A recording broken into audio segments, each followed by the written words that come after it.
Good morning, my people, and welcome to the Glory Reds podcast. It's your boy, Don Benito, and it is Onana. What's his name? He's gone to Turkey, baby. Anyway, it is a here we go with Andre Onana. We're going to be talking more on that. And then there's a couple of stories that are interesting that have been enticing me throughout this week as I've been reading, and I've just been like, ooh, I can't wait to get my hands on you, so I'm going to be talking about that. One of those stories is Marcus Rashford. Yes, Marcus Rashford. Now, remember in the group chat, there was one time, just before Marcus Rashford left, or just as he was leaving, we had a very intense discussion in the Glory Reds WhatsApp group. And I remember one of the guys there, if I'm not mistaken, his name was Cunha. He kept emphasizing, we have not sold Marcus Rashford. And at the time, I knew what he was talking about, but at the same time, I was like, look, I get it. We're just excited that this player has gone. But the story that I'm about to talk about today has actually made me come back to reality, and it actually emphasizes and supports Kishan's theory and what we were talking about. We are going to be talking about the updates on Matheus Cunha, Mason Mount. We are playing City next, so not this week, but we are playing City next, and it could be very interesting to see how things panning out. And we've also got some players back injured from injury. There's one in particular that I couldn't wait for him to come back, and we're going to be discussing him. He actually made a cameo in the last game. I don't know if you guys remember who that is, but anyway, we're going to be talking about that. And without further ado, ladies and gentlemen, let's jump into it. Now, the Premier League transfer window is over, but there are two nations where the transfer is still open and people are still doing business. Saudi Arabia and Turkey. Now, Turkey, of course, for them, their transfer, I think their window closes this weekend, on the 12th of this month. And then the Saudi Arabian League is going to close, I think, on the 26th or 23th, I forgot, somewhere there, but later on this month. And obviously, we thought when our transfer window had closed, that we might not be getting a goalkeeper, or we might not be able to release certain goalkeepers. Well, the wait is over, ladies and gentlemen, because Manchester United have struck a deal with Trabzonspor. Please forgive me if I'm butchering this name. Trabzonspor. Trabzonspor.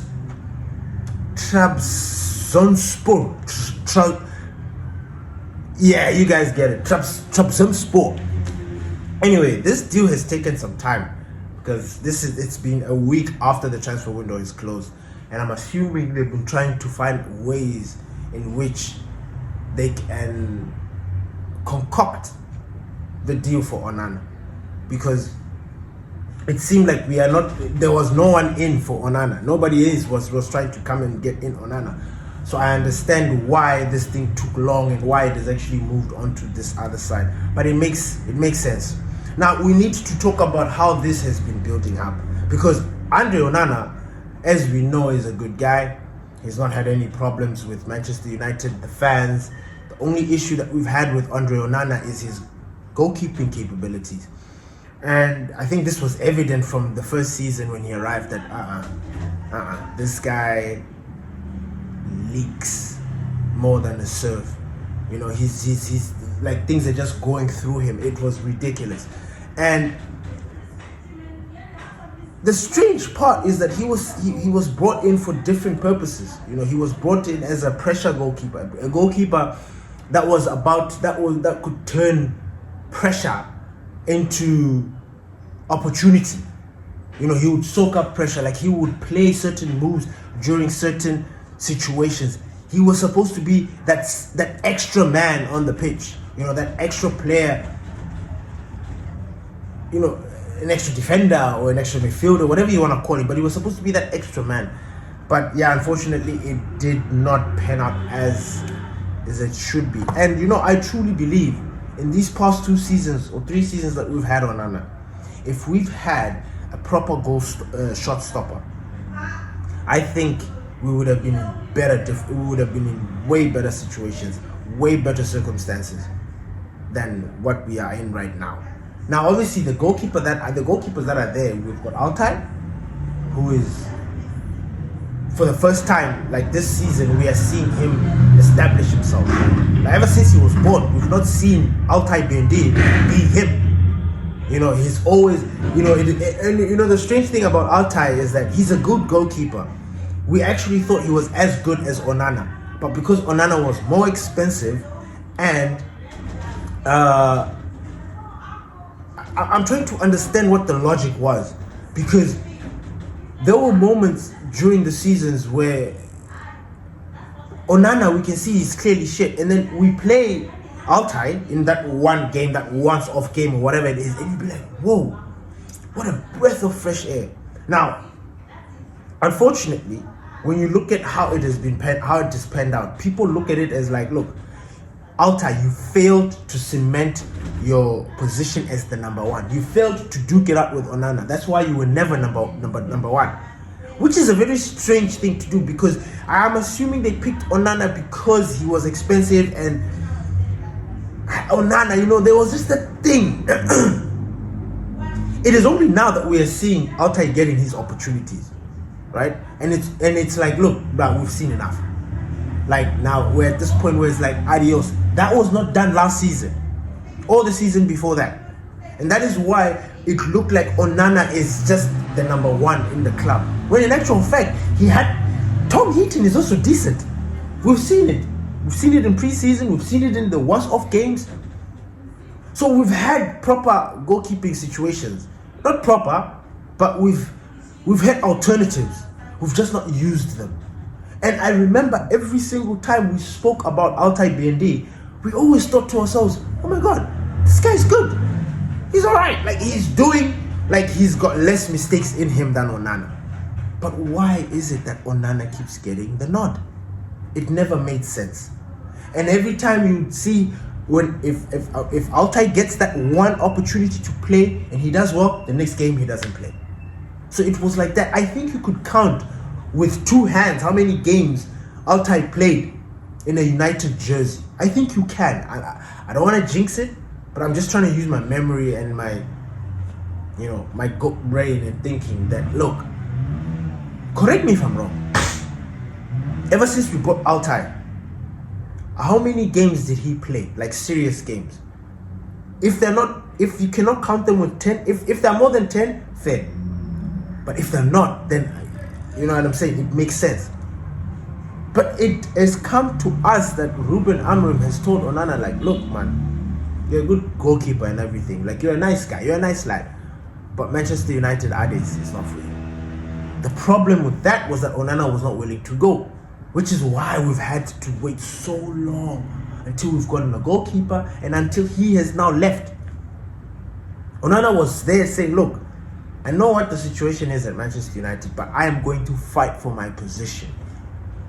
And I'm assuming his personality and how he carries himself and who he is, maybe that was the thing that was towering over everybody. But Ruben Amorim was like, nah, enough is enough. I need something new. And now we've got Seny Lamens. Seny Lamens is seen as the future. Just like when we brought in David De Gea. David De Gea, we brought him in to come and take over after Van der Sar. Now, Lamens, with Onana leaving to Turkey, this is giving an equal opportunity now for these goalkeepers. Now, let's talk about the deal for Andre Onana. What does it stipulate? Because it took long. Why didn't Onana leave during the transfer window? Like, why did he go to another club or whatever? Why? Anyway, I assume that Manchester United, first of all, I assume there was nobody was looking to bringing in Andre Onana because they saw the mistakes that he had at Manchester United. So I'm assuming they're like, nah. Now, then, I am assuming it is like because Onana didn't want to leave or he just looked comfortable. They had to, these deals, these loan deals or whatever you want to call them, they need to be structured in such a way that everybody is happy. Now, Ruben Amorim wants to get rid of Onana. Like, bye, adios, never again. Like, you've done your part. Thank you, Erik ten Hag, for fucking us. They say, I feel bad saying that because I love Erik ten Hag, and unfortunately for him, he's been sacked, and it's wild right now in football, But I'm just saying, like, if there's one thing I didn't like about what Erik ten Hag brought to my team, it is Andre Onana, and the way he got rid of David De Gea to bring in this guy, that was something that just didn't sit well with me. And now the fact that he's gone and we had to stick with Onana, it's just one of those things that's just like, thank God we are where we are right now. So, Andre Onana is a here we go. Trabzonspor will cover Onana's entire salary. How crazy is that? And on top of that, he's going to be given a pay raise. It's nice. So Man United are not going to take care of his salary. Plus, he's almost going to receive double what he was receiving at Manchester United. And Man United, he was receiving around like 140 or something like that, 150. So it looks like he's going to be getting I was about to say 300, 240, 280, somewhere there. So it's very interesting to see how this deal is working out for Onana. Now, United will not receive the loan fee, and there is no option for Trabzonspor to sign Onana permanently at the end of the summer, like at the end of the season. So, one, United will not receive any money for this deal. Normally, it's like you send a player out for loan, those people pay you. We are not getting any money. These guys are covering Onana's entire salary. They're actually even doubling his salary. And should it come now when they think like, look, this guy is not the guy for us, they can send him back to us. They are not allowed, like they don't have to sign Onana permanently and say, yes, he's our player. They don't have to do that. So, yeah, that is the deal with Andre Onana. Like, Manchester United have literally washed their hands with Onana. Like, if you think about it, they've washed his hands. Unfortunately, if he goes out there and flops, which I doubt he will, but it's going to be very interesting. I'll be keeping an eye on Onana. I will. Because he's going to be facing the likes of Victor Osimhen, the like African royalty. So I'm excited. And the Turkish league looks like is it though? As compared to last season.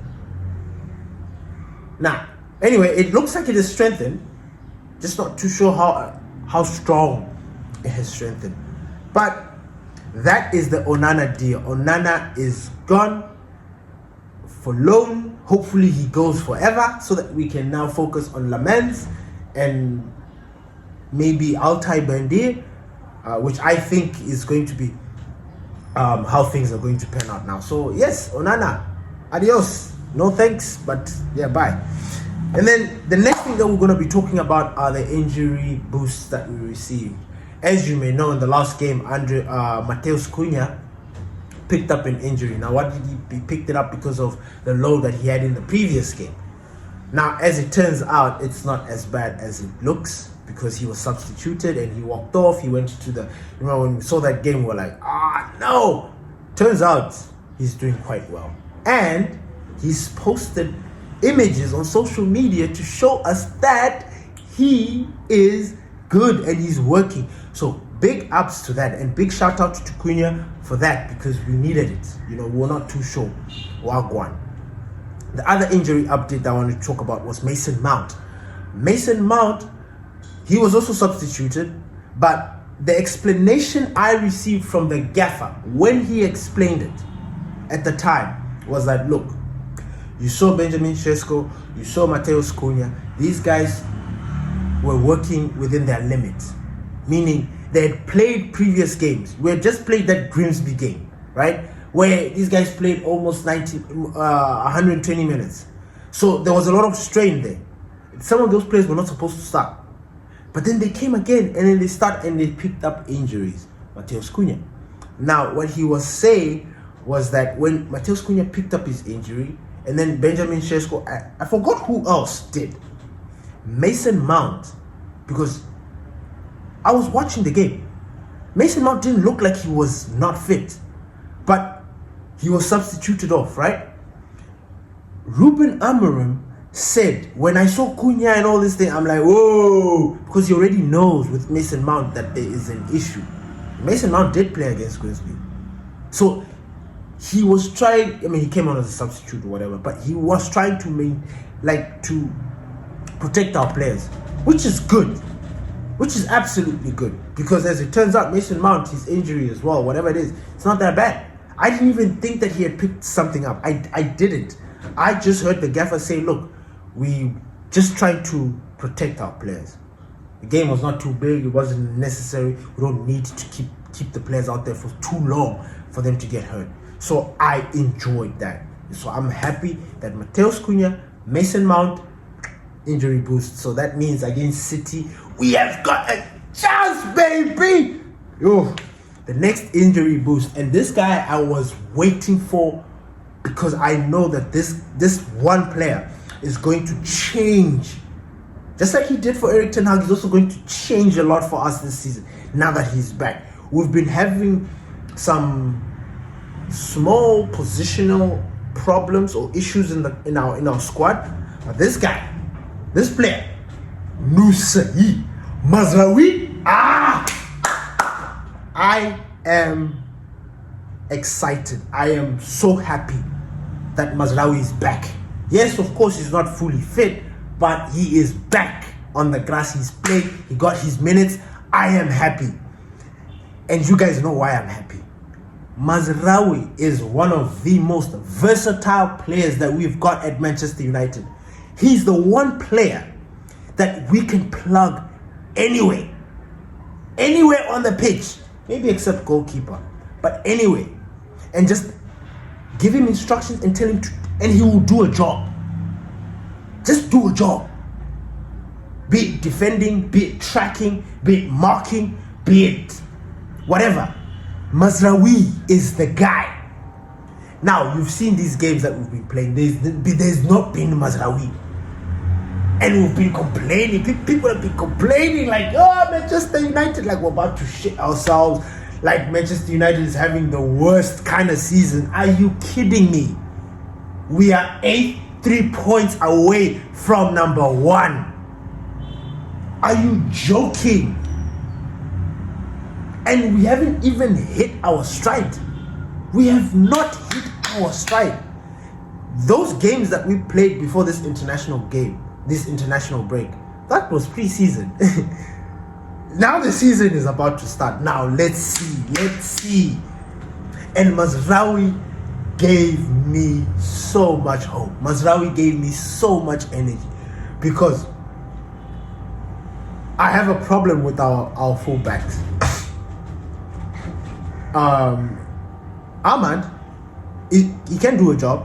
I like him there, but he's exhibiting some very strange characteristics, which means either he is trying to say, look, I don't want to play in the wing back, or I don't know, but there's something off, and I'd rather him in that number 10 position. Unfortunately for him, Brian Mbeumo's there.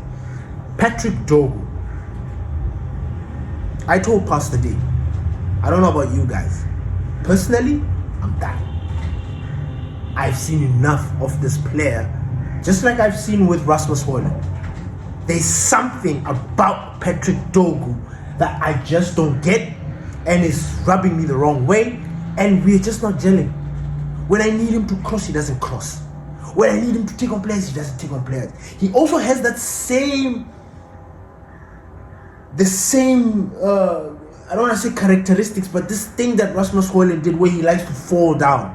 I don't know if it's a Danish thing or what, but it is annoying. And because of that, I would rather have Mazraoui there. You know, I'm thinking about Mazraoui. Like, I was thinking about Mazraoui. I was like, look, Mazraoui can literally fit in any side. Now, I'm not saying that Patrick Dorgu is completely crap, and I'm not going to support him or anything like that. But I'm just saying, like, I've seen enough. And if I keep hoping for the best from him, I'm going to lose my head. I'm going to end up becoming bald in my beard. You know what I'm saying? I'm going to pull it all out. I'm not doing that. I support him as a Manchester United player, but I would rather we start somebody else. And if Mazraoui is fit, I'd rather have Mazraoui right there. I'd rather. And then Dalot, oh my God, Dalot, another one. But he's okay on the right, not on the left. It's the left where I'm thinking there's an issue, because Luke Shaw needs to connect with somebody. But I've been seeing so many possibilities, because I was thinking, imagine if Licha comes back. Like, oh, he's on the verge. I mean, he's injured, but Licha is one of our best ball-playing centre-backs in our team and in the Premier League period. Let me not even stretch it. In the Premier League, he's one of the best at doing that. So imagine you have the Butcher back. Now, obviously, the Butcher's going to take time to get back to his full fitness. And you know how it is. He's just like Casemiro. Those early stages, he'll look rusty. He'll look heavy. He will miss a tackle. He will make a mistake in a tackle or something like that. But as he keeps on getting game time, he will start purring. That's when he'll start doing his thing. I've been having this wild fantasy where I'm like, okay, because we're trying to fix this team at the moment. We didn't buy what we needed to buy. Fine. But I can easily see Luke Shaw as a fullback. I can. Because Luke Shaw has, I mean, look, if you're not watching football, I'm sorry, but you know that Luke Shaw, one of his best attributes is that engine that he's got. One of the best things that he exhibits or shows is him bombing forward and back and forward. Now, you have a three centre back of Euro, De Ligt, the Butcher. Not Shaw. Shaw is done. Like, Shaw is old or whatever. I'm trying to move him to that full back position. So already we're covered. The Butcher doesn't need to stress too much because he's got the cover of Luke Shaw, De Ligt, and Euro. You understand? And then on the right side, we put Mazraoui. Because Mazraoui does the business. Then we've got options now, because we've got Bryan Mbeumo and Matheus Cunha, Mason Mount, Ahmad, Bruno Fernandes. Like, we have got options.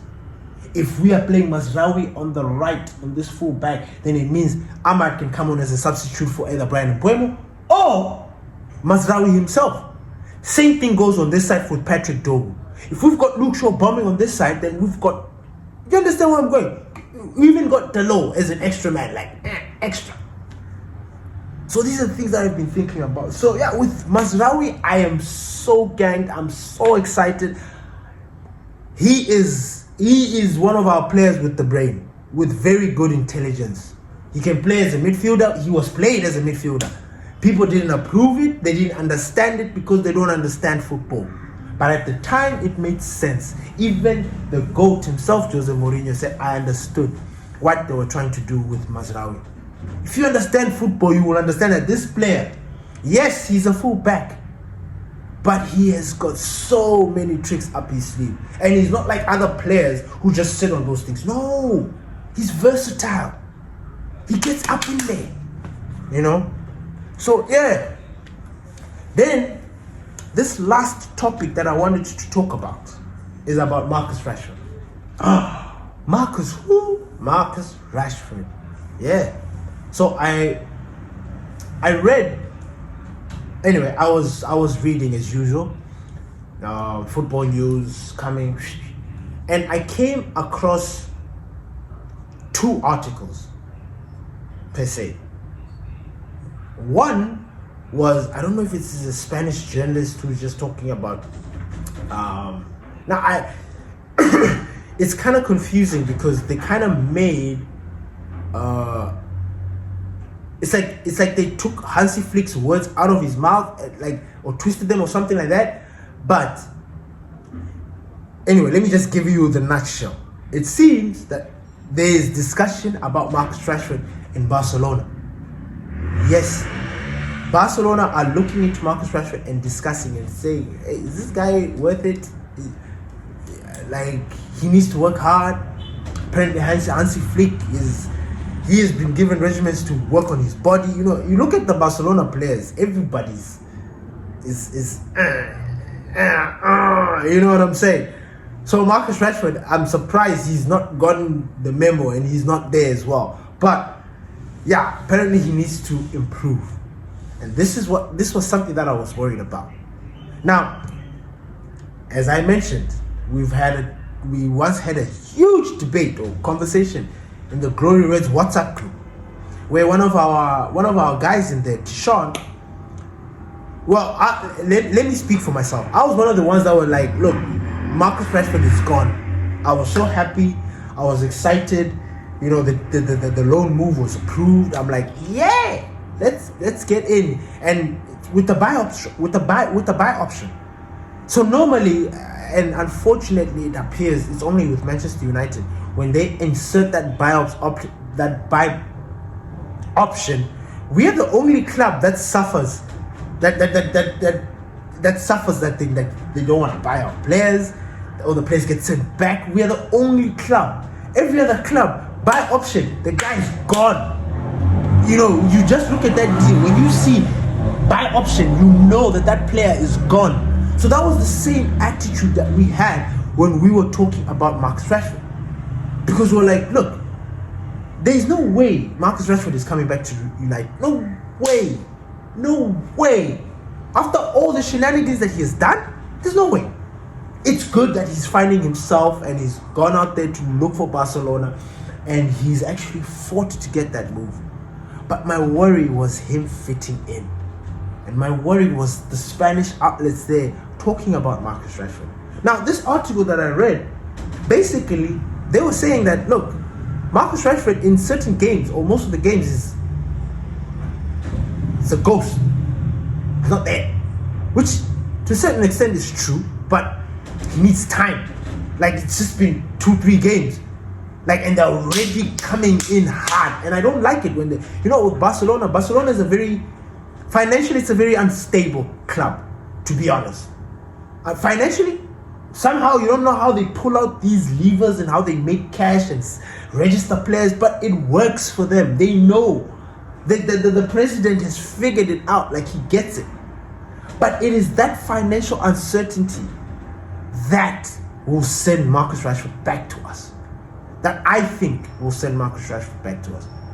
Because, number one, if Marcus Rashford doesn't perform, this is going to be like, look, man, we need somebody else. So they just send him back. And they do not mind paying that fine, just like Chelsea did when they sent Sancho back to us. I don't know what it is about Man United. I don't know what it is about our club and our players. They just cannot get proper deals. Like, they can't. You see, like Onana. Trabzonspor do not have to buy him. They don't. But it would be nice if that was added in there. Like, yeah, man, buy this guy. Like, take him. Like, we don't need him. Wait, you understand? So, yeah. So with that Marcus Rashford story, I was just thinking to myself, damn, we've been trying to get rid of this youngster. I don't know how many years left he has on his contract. I think he's got 1 or 2. And I was just thinking, let's just say he doesn't perform and he's sent back to the Premier League. He's sent back to us. What next? Do we send him out on loan? Do we keep him? Then let him run out his contract, then we can just let him go? Or what will happen to Marcus Rashford? You know, I had a very strange, and it was very short-lived, I try to imagine him coming back after everything that has happened. I try to imagine him, like, now that he's in Barcelona, he's had this retrospection. You know, he's thinking about his life, he's thinking about himself, he's thinking about the fans that he has hurt, you know. Then I'm thinking he comes back to Man United. Fine, fair. We've got Benjamin Sesko, we've got Matheus, Cunha, we've got Brian Mbuemo. If he comes to Manchester United, if he does come back, if we were ever to bring him back, where does he play? And here's the thing. Remember, he's at Barcelona now. And at Barcelona, he doesn't mind being a striker. He has told us that he has evolved to become a number 9. Does that mean that if he comes back, he will be that number 9? Duke it out with Sesko and that? I don't know. I know it's over, but like, this article came out, I saw it, I read it, I didn't see anybody talk about it, and I just thought, you know what, let me bring it. You know, let's talk about it. Because nobody's talking about Marcus Rashford not performing. You know, and Barcelona didn't sign him. You know, Kishan was right. He was absolutely right. If he was such an important player, why didn't they buy him? I understand what he meant there. Of course, at the time, we were all living in that thing of like, look, this is it. Because we thought it was going to happen to us. We thought things were moving well within the club. Unfortunately, yeah. Anyway, thank you everybody for listening to the Glorious Podcast. It's your boy Don Benito. And if you missed the Manchester United Stadium tour, Pastor D has dropped a nice banger there for you, where he takes you in to Old Trafford and makes you feel at home. You know, I swear to you, I was watching that and I felt like I was there.